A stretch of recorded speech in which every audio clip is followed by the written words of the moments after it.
Hello students, welcome to the channel. Students, today we are here with the Python lecture number 5. Students, हम लोग already data frame topic start कर चुके हैं जहाँ पे हम लोगों ने कवर किया कि डेटा फ्रेम बनाते कैसे हैं, डेटा फ्रेम के एट्रीब्यूट्स क्या क्या है। स्टूडेंट, आज के इस लेक्चर में हम लोग ये कवर करेंगे कि डेटा फ्रेम के एलिमेंट्स को कैसे सिलेक्ट किया जा सकता है। मतलब हम लोग ऑलरेडी जानते हैं कि डेटा फ्रेम जो है वो एक 2 डायमेंशनल डेटा स्टोरेज का टेक्निक है यहाँ पर पाइथन पांडास के अंदर। तो हम लोग डेटा तो स्टोर कर लिए हैं, हम लोग डेटा क्रिएट करना सीख चुके हैं, बट फिर उसके अंदर जो एलिमेंट्स है उनको क्या क्या तरीके से एक्सेस किया जा सकता है या सिलेक्ट किया जा सकता है, उन एलिमेंट्स को आज हम लोग ये देखेंगे। तो students, let us begin. Students, आज के इस लेक्चर में हम लोग डिटेल में कवर करेंगे कि एक एलिमेंट, एक कॉलम से हम लोग एलिमेंट्स कैसे सिलेक्ट करते हैं, मल्टीपल कॉलम्स को कैसे देख सकते हैं, या फिर हम लोग कुछ सबसेट्स को कैसे निकाल सकते हैं डेटा फ्रेम से using various methods. Will see how to select even individual values from a data frame. तो आज के लेक्चर के लिए जो हम लोग एग्जाम्पल एक कंसिडर करते हैं, ये वाला डेटा फ्रेम का एग्जाम्पल हमने लिया है यहाँ पर। तो सबसे पहले स्टूडेंट्स, आप भी इस डेटा फ्रेम को नोट कर लेंगे और साथ ही साथ ये डेटा फ्रेम बनाएंगे कैसे। तो ये रहा उसका code. By now we know how to create a data frame, but still if you have problem no, you can always use this code to create the data frame. Now how we have done this code student, कि सबसे पहला statement है import pandas as PD. हमने Python के pandas को use करने के लिए उसको लाइब्रेरी को सबसे पहले इंपोर्ट कर लिया है, और यहाँ पे पीडी एक यूजर डिफाइन आइडेंटिफायर का काम करता है। यहाँ पे एक वेरिएबल लिया डिक्शनरी वन का शॉर्ट फॉर्म एब्रिविएट करके आप सोच सकते हो DICT1, जहाँ पे सबसे पहला कॉलम है पॉपुलेशन और उसके अंदर ये वैल्यूज हमने असाइन किया, फिर हॉस्पिटल उसके अंदर वैल्यूज असाइन किया, स्कूल्स उसके अंदर वैल्यूज असाइन किया, और फिर एक डेटा फ्रेम के अंदर इस पूरे डिक्शनरी को पास कर दिया, और इंडेक्स हमने यहाँ मैनुअली असाइन कर दिया है। तो डिफॉल्ट 0 1 2 3 नहीं आकर ये दिल्ली, मुंबई, कोलकाता एंड चेन्नई ये as a index value, row index values दिखाएगा। और फिर प्रिंट DF1, मतलब ये जो डेटा फ्रेम है ये प्रिंट हो जाएगा, तो हमें ये आउटपुट मिला। तो for today's lecture will consider this example. Now सबसे पहला और सबसे बेसिक चीज है कि डेटा फ्रेम के अंदर से एक कॉलम कैसे व्यू कर सकते हैं। तो बहुत सिंपल है, प्रिंट DF1 से क्या हुआ स्टूडेंट, कि जो हम लोग का एग्जिस्टिंग डेटा फ्रेम है वो यहाँ आउटपुट आ गया, ताकि हम लोग उसको हमेशा सामने रखेंगे तभी समझ पाएंगे ना कि कैसे हम लोग व्यू कर रहे हैं। नाउ सपोज आपने लिखा कि प्रिंट में इस तरह से DF1, और यहाँ पे स्क्वायर ब्रैकेट के अंदर स्टूडेंट हम लोग कॉलम का नाम मेंशन करेंगे। ये inverted comma, single inverted comma mandatory है यहाँ पर। तो जब आप ऐसे करेंगे तो देखो पॉपुलेशन अंदर के टेबल कॉलम के अंदर जो वैल्यूज है वो हमें यहाँ पे एज इट इज दिख गया, और साथ में रो इंडेक्सिंग तो प्रिजर्व्ड है ना। आप ऐसे ब्रैकेट के अंदर भी लिख सकते हो और ये डॉट देकर भी लिख सकते हो। तो यहाँ पर हम लोग को स्पेलिंग का ध्यान रखना है कॉलम के नाम का। जब आप एग्जीक्यूट कर रहे हो कई बार स्टूडेंट स्पेलिंग मिस्टेक कर देते हैं, या फिर कैपिटल लेटर और स्मॉल लेटर का भी ध्यान देना है। तो अगर एक पर्टिकुलर कॉलम सेलेक्ट करना है तो देर आर 2 वेज। हम इस तरह से स्क्वायर ब्रैकेट के अंदर कॉलम का नाम स्पेसिफाई कर सकते हैं, या तो हम डॉट देकर इस तरह से डेटा फ्रेम ऑब्जेक्ट के साथ कॉलम का नाम लिख देंगे, तो भी हम लोग को सेम आउटपुट आएगा। So these are the 2 methods how you can select a column from a data frame. Now suppose we have a situation where we need to select multiple columns from a data frame. In that situation student, जैसे हम लोग वहाँ square bracket के अंदर एक column का नाम specify कर रहे थे, यहाँ पे आप ध्यान देंगे कि यहाँ 2 स्क्वायर ब्रैकेट है ना, और इसके अंदर आपको जितने कॉलम्स चाहिए आप उनके नाम स्पेसिफाई कर सकते हैं। तो इस कोड को आप भी एग्जीक्यूट करके चेक करेंगे और कॉलम्स का नाम स्पेसिफाई करके यहाँ पे चेक करेंगे कि कैसे वैल्यूज चेंज हो रहा है, आउटपुट कैसे डिफरेंट आ रहा है। Now student, there can be a situation where we want a particular subset from a data frame. Now what does it mean? इसका मतलब हुआ कि आपको पूरा कंप्लीट रो भी नहीं चाहिए, आपको कंप्लीट कॉलम भी नहीं चाहिए, एक कोई। सपोज ये मेरा एक डेटा फ्रेम है जहाँ पे ये रो इंडेक्सिंग है यहाँ पर कुछ भी, और यहाँ पे कॉलम्स नेम है, एंड सपोज यू वांट कि ये 1 2 3 थर्ड रो फोर्थ रो और फर्स्ट कॉलम सेकेंड कॉलम, मुझे बस ये सब ये वैल्यूज चाहिए। तो ये हो गया सबसेट, है ना, from the entire data frame मुझे सिर्फ ये सेट ऑफ वैल्यूज चाहिए। तो ultimately what I want is 1 2 3 third and fourth row and first and second column, this values are needed. तो ये बन जाता है कि पूरे डेटा फ्रेम में आपको कंप्लीट रो या कंप्लीट कॉलम नहीं चाहिए, आपको एक सबसेट, एक पर्टिकुलर सेट ऑफ वैल्यूज चाहिए। तो इसके लिए आप ये नोट करेंगे, सिंटैक्स है डेटा फ्रेम ऑब्जेक्ट डॉट, यहाँ पे हम लोग यूज कर रहे हैं LOC, ये एट्रीब्यूट है डेटा फ्रेम ऑब्जेक्ट के साथ हम लोग यूज कर सकते हैं। तो मेरे केस में डेटा फ्रेम ऑब्जेक्ट हमने क्या बनाया था, DF1, तो हम लोग लिखेंगे DF1 डॉट LOC, फिर ये स्क्वायर ब्रैकेट है इस तरह से, जिसके अंदर स्टार्ट रो कोलोन एंड रो, मतलब हम लोग स्पेसिफाई कर रहे हैं कि कहाँ से रो स्टार्ट करना है, कहाँ से एंड करना है, कॉलम कहाँ से शुरू करना है, कॉलम कहाँ से एंड करना है। तो इस केस में सबसे पहले आप हेडिंग लगाओगे to access a row, how do we access one complete particular row, हम लोग फिर देखेंगे एक पर्टिकुलर कॉलम को कैसे एक्सेस करते हैं, और फिर ये जो स्टार्टिंग में हमने कंडीशन लिया ना ये वाला, ये हम लोग लास्ट तक ये भी सीखेंगे कि कैसे बनाते हैं। Now to access a row, see what we have done, DF1 ये हम लोग का क्या है, data frame object dot LOC, यहाँ आपको यूज करना है, स्क्वायर ब्रैकेट के अंदर स्टूडेंट यहाँ पर स्टार्ट रो में हमने लिखा है दिल्ली। तो आप अगर हम लोग का इनिशियल डेटा फ्रेम देखेंगे तो वो क्या करेगा, वो दिल्ली से शुरू करता हुआ आपको, और यहाँ पे हमने कॉमा के बाद स्टूडेंट एंड रो कुछ भी स्पेसिफाई नहीं किया है, तो मतलब ये सिर्फ एक पर्टिकुलर रो दिल्ली ही एक्सेस करेगा, और कॉमा के बाद कोलोन देना मैंडेटरी है क्योंकि हमने कॉलम के लिए कुछ भी स्पेसिफाई नहीं किया है यहाँ पे।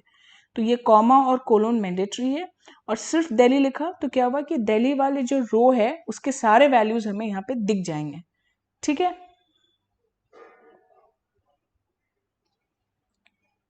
अब जिस तरह से एक सिंगल रो दिल्ली यूज किया सिलेक्ट किया, उसी तरह से अगर मल्टीपल रो सिलेक्ट करना है तो हम यहाँ पे मुंबई कोलोन चेन्नई दे दिए। तो ये क्या हो गया स्टूडेंट, ये स्टार्टिंग रो हमने स्पेसिफाई किया। लास्ट अगर पिछले स्लाइड में हम लोग जाएंगे और हम लोग चेक करेंगे तो हमने यहाँ पे सिर्फ एक ही रो स्पेसिफाई किया था, बट अगर हम लोग इस केस में देखेंगे कोलोन देते हुए यहाँ पे एक दूसरा रो स्पेसिफाई कर देते हैं, तो ये बन जाता है एक्चुअली में स्टार्टिंग रो, ये बन जाता है एंड रो। और क्योंकि कॉलम के लिए हमने अभी तक कोई कंडीशन स्पेसिफाई नहीं किया है तो यहाँ कॉमा देके जस्ट आप एक कोलोन लिख देंगे, क्योंकि कॉलम हमें सारा ही चाहिए इस केस में। तो ये मुंबई से शुरू होता हुआ चेन्नई तक, तो बीच में कोलकाता भी आ जाएगा, और ये सारे मल्टीपल रोज के वैल्यू को इस तरह से दिखा देगा। यहाँ पे LOC भी हम यूज कर रहे हैं डेटा फ्रेम ऑब्जेक्ट के साथ, जैसे कि ये हमारा सिंटैक्स बोल रहा है। अब अगर स्टूडेंट्स हमें कॉलम सेलेक्ट करने हैं, है ना, हमने देखा कि ये वाला जो हमारा सिंटैक्स है इससे यूज करके रोज कैसे सेलेक्ट करते हैं, सिंगल रो मल्टीपल रो दोनों ही सिचुएशन हम लोगों ने देखा। बट नाउ फॉर एग्जांपल आपको कॉलम सेलेक्ट करने हैं, तो हमें यहाँ पे रो का कोई कंडीशन स्पेसिफाई नहीं किया, तो जैसे जब रो के लिए लिख रहे थे तो कॉमा देके कोलन लिख रहे थे ना कॉलम के लिए, ठीक इसी तरह यहाँ रो वैल्यू के लिए यहाँ पे कोलन कॉमा देंगे, और फिर हम यहाँ स्टार्टिंग कॉलम और एंडिंग कॉलम स्पेसिफाई कर सकते हैं। तो ये पॉपुलेशन से स्टार्ट होता हुआ स्कूल्स तक के वैल्यू दिखाएगा। ये हो गया स्टार्ट कॉलम और एंड कॉलम, यहाँ हमने ये दोनों स्पेसिफाई किया, बाकी रो के लिए हमने कोई कंडीशन नहीं लगाया, तो यहाँ पे हमें कोलोन और कॉमा दे दिए। आगे हम लोग देखेंगे रोज पे कंडीशन लगा के कैसे चेक करते हैं। वही वाला टॉपिक कंटिन्यू कर रहे हैं स्टूडेंट्स, सेम सिंटैक्स है, ये हम लोग का जो कोड लाइन था वो सेम है, और हम लोगों ने एक बार फिर से यहाँ पर डिस्प्ले कर दिया अपना जो डेटा फ्रेम है ताकि हम लोग आउटपुट को समझ पाए। Now to select a range of rows and this will be column here, okay. Now how to select a range of rows in column, तो स्टूडेंट यहाँ पे हम लोगों ने स्पेसिफाई किया दिल्ली कॉमा मुंबई, मतलब दिल्ली से शुरू होगा और एंड इंडेक्स हमने दिया मुंबई का, तो मतलब ये दो रो के लिए हम लोग बात कर रहे हैं। और स्टार्टिंग में पॉपुलेशन से हॉस्पिटल, मीन्स पॉपुलेशन से हॉस्पिटल, अगर यहाँ हमने स्कूल्स लिखा होता तो पॉपुलेशन से स्कूल तीनों कॉलम फैच हो जाते, बट हमने यहाँ पे लिखा पॉपुलेशन कोलोन हॉस्पिटल, तो we are talking about this first two column. तो हम लोग का क्या वैल्यू डिस्प्ले होना चाहिए, ये कंप्लीट एक सबसेट बन गया हम लोग का वैल्यू का, तो ये हम लोग को यहाँ पे डिस्प्ले करेगा, तो that is what we are getting as output. Sorry schools तो यहाँ आएंगे नहीं क्योंकि हमने हॉस्पिटल किया, तो ये हो गया कि how to select a subset from a given data frame. Next topic is a student how to select data based on position, है ना, how to select data based on position. Now see, here you must keep a note that n index is excluded in the result. Now what does it mean? Suppose we are taking this data frame as an example for this topic. That is we have already taken this data frame in the beginning of the lecture. इसके बाद हम ऐसे लिख रहे हैं, अभी आप याद रखना है कि पिछले केस में हमने LOC यूज किया था जहां पे हम कॉलम का नाम स्पेसिफाई कर रहे थे, रो का नाम स्पेसिफाई कर रहे थे, बट ILOC यूज करेंगे जब हम लोकेशन वाइज एलिमेंट्स को एक्सेस करना चाहेंगे। ये डिफरेंस याद रखना है, बहुत इंपॉर्टेंट क्वेश्चन बन जाता है बोर्ड्स के लिए कि what is the difference between LOC and ILOC। So we use LOC with the data frame object where we know the name of the column or the name of the row, but we use ILOC with the data frame object when we want to access the elements of a data frame based on the index, है ना। So now you see how we are using this DF1, ये हम लोग का data frame का जो object है उसका नाम है DF1, ILOC हमने यूज किया एट्रीब्यूट यहाँ पर साथ में। ना पहला ऑब्वियसली रो का बात करेगा और दूसरा कॉलम का बात करेगा। अब हमें यहाँ नोटिंग रखा है कि and index is excluded in the result. Now what does it mean, हमने स्टार्ट किया 0 से और लिया 2 तक, तो यहाँ पे 0 1 2 3 हो जाता है, यहाँ 0 1 2 डिफॉल्ट इंडेक्सिंग हमने एक बार लिख लिया। नाउ 0 से 2 तक इसका क्या मतलब हुआ कि जो एंड इंडेक्स है वो है 2, जहां इंडेक्स खत्म हो रहा है एंडिंग इंडेक्स है 2। Now that is not included in the result, that means you will have only 0 and 1 here. Suppose आपको ये इंक्लूड करना था कोलकाता भी, तो हम यहाँ लिखते हैं 0:3, है ना। तो फिर हम लोग का ये फर्स्ट दिल्ली और मुंबई इंक्लूडेड होगा, कोलकाता इंक्लूडेड नहीं होगा। And then students, we are writing here :1,3, for column we are writing 1:3, that means the hospitals one and schools one will be included, है ना। क्योंकि थर्ड है तो end index is never included, so obviously we don't have even here the third column, so will be having hospitals and schools। तो फिर इसीलिए जो आप आउटपुट देख रहे हैं उसमें दिल्ली और मुंबई वाला रो आया, बट इससे कॉलम्स कौन कौन सा आया, हॉस्पिटल और schools. I think this is very clear now. Now, when we have seen that how do we select the rows, multiple rows, single column, multiple column, range of columns, subset of values from a data frame, we must know how to select individual values from a data frame. Now, this can be simply done by giving the row name or the index value in square bracket. एक आप ऐसे कर सकते हैं कि suppose आपको दिल्ली के population चाहिए, तो हमने पॉपुलेशन कॉलम का नाम पहले स्पेसिफाई कर दिया और ब्रैकेट के अंदर रो का नाम स्पेसिफाई कर दिया, तो you are going to get directly the result. So this is one method. The other method is you can do it, you can select the individual values by using 2 attribute। वहां पे हमने दो चीज सीखा student, LOC and ILOC। you must not confuse, these are very important questions for boards। Now here we will see how to use AT and IAT। Now student note this that we use AT when you know the row label and the column label। जब हमें individual value चाहिए plus हमें ये पता है कि रो का नाम क्या है, कॉलम का नाम क्या है, हमें पता है।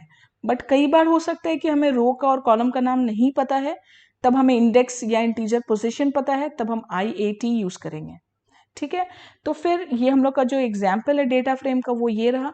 फर्स्ट हमने किया, फर्स्ट तरीका जो AT यूज करके हमने सीखा था, उसमें हमने किया DF1.AT चेन्नई स्कूल, मतलब चेन्नई फर्स्ट हो गया रो और उसके अंदर कौन सा कॉलम, स्कूल्स कॉलम, तो वैल्यू आ जाएगा 7617 जो है यहाँ पर। ये तो एक तरीका हुआ जब हमें रो का और कॉलम का लेवल पता है, बट अगर हमें वो नहीं पता तो फिर हम इस तरह से कर सकते हैं, यहाँ पे 3 तो 0 1 2 3 इस तरह से हुआ ना, 0 1 2 3। तो जब भी, क्योंकि इंडेक्स हमने यहाँ मैनुअली दिया है तो हम पोजीशन वाइज चेक कर रहे हैं, इंटीजर पोजीशन का बात कर रहे हैं। तो यहाँ पे थर्ड इंटीजर पोजीशन है Chennai and the column is 2, means 0 1 2। So second position column is 7 this, so you are going to get 7617। so these two are the values, these two are the process how do we check individual values in case of our data frame। so you must write in your copy the difference between LOC and ILOC, this is question number 1 important, and the next question important AT and IAT। आप ये लिखोगे कि इनको कहाँ use करते हैं और कैसे यूज करते हैं, it's very important। so students, with this we come to an end of today's lecture, that is how do we select elements from a data frame। I hope आपको समझ में आया है। Please drop in the comment section below even if you have any comments or even if the topic is clear to you, and I'll be very happy to see your comments। So students, till our next class, keep studying, take care, stay blessed, thank you।